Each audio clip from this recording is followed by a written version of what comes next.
Sir page number 17 पे हैं हम लोग। Return of income chapter section 140। आप देख रहे होंगे इसमें थोड़ा सा अमेंडमेंट भी आया है।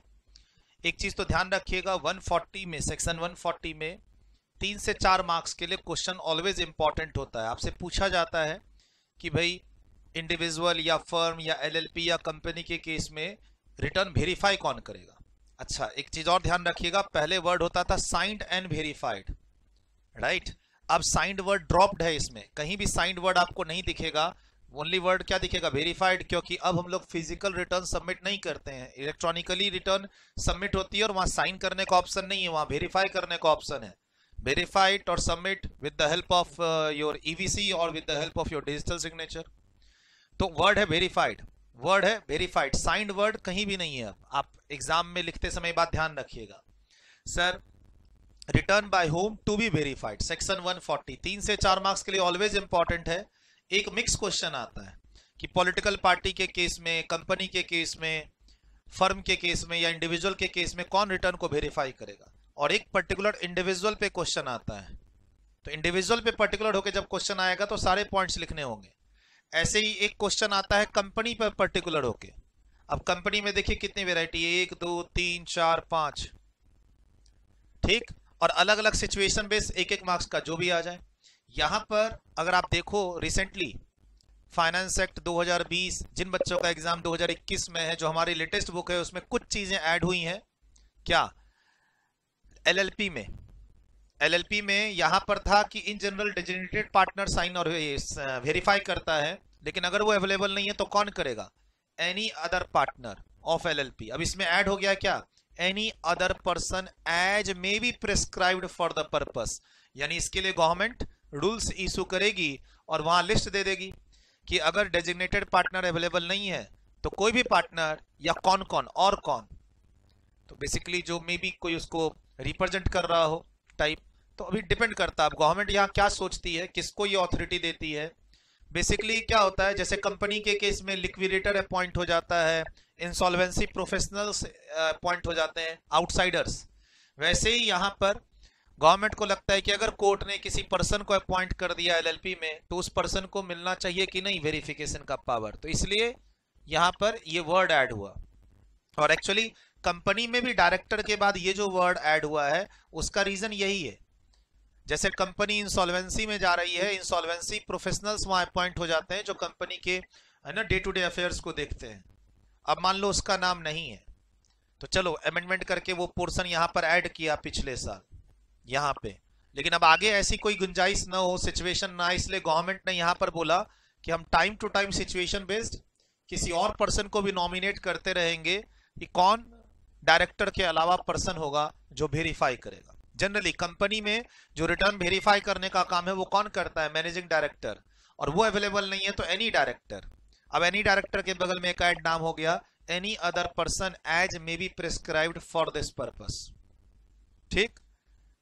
एन एलएलपी के केस में डेजिग्नेटेड पार्टनर, बोला सर एलएलपी में डेजिग्नेटेड पार्टनर होता कौन है, तो जो एलएलपी का एग्रीमेंट बनता है डिड, उसके अंदर लिखा जाता है कि ये पार्टनर जो है एलएलपी का वो डेजिग्नेटेड पार्टनर होगा for the purpose of verification as per section 140। यानी पार्टनरशिप इसकी एलएलपी का जो आपका क्या कह सकते हैं बायलॉज, एलएलपी जिस जैसे पार्टनरशिप डिड होती है वैसे एलएलपी का भी अपना एक लीगल डॉक्यूमेंट होता है। जैसे कंपनी में मेमोरेंडम ऑफ एसोसिएशन और आर्टिकल ऑफ एसोसिएशन होता है, वहां पर ही लिखा जाता है कि इनकम टैक्स के कंप्लायंस के लिए कौन सा पार्टनर डेजिग्नेटेड पार्टनर होगा, जो नाम वहां लिखा रहेगा वही यहां पर वेरीफाई करेगा, और वो अवेलेबल नहीं है तो कोई भी पार्टनर।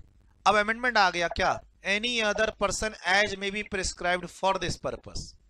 अब मैंने हमेशा क्लास में कहा है प्रिस्क्राइब्ड का मतलब क्या होता है, गवर्नमेंट यहां पर रूल्स लेके आएगी।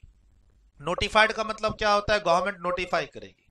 सर ये लाइन इस तरीके से क्यों अमेंड हो जाती है, ताकि हम ना अब फाइनेंस एक्ट के अमेंडमेंट का वेट ना करें, 1 साल के अंदर जब भी जरूरत पड़ेगा हम रूल्स इशू करके उस पर्सन का नाम लिख देंगे।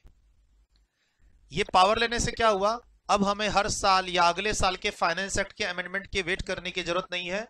हमने ये पावर ले लिया और हम कहीं कभी भी इस पे रूल्स निकाल के किसी का भी नाम नॉमिनेट कर सकते हैं, पार्टनर की जगह पर या कंपनी के केस में डायरेक्टर की जगह पर।